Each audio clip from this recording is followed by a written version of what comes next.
بسم اللہ الرحمن الرحیم۔ السلام علیکم۔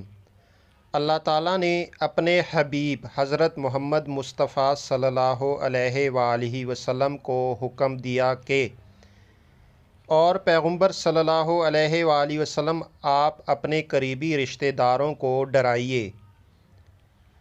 ایک شخص نے امام جعفر صادق علیہ السلام سے دریافت کیا کہ اس آیت میں اللہ تعالیٰ نے فرمایا کہ خود کو اور اپنے اہل و عیال کو اس آگ سے بچاؤ جس کا ایندھن لوگ اور پتھر ہوں گے، تو پھر ہم اپنی عورتوں کو جہنم کی آگ سے کیسے بچائیں؟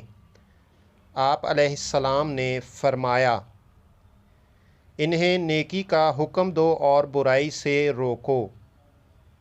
اس شخص نے کہا، ہم انہیں امر نہیں کرتے ہیں لیکن وہ قبول نہیں کرتیں۔ آپ علیہ السلام نے فرمایا، اگر تم نے امر نہیں کی ہے تو اپنی ذمہ داری پوری کر لی۔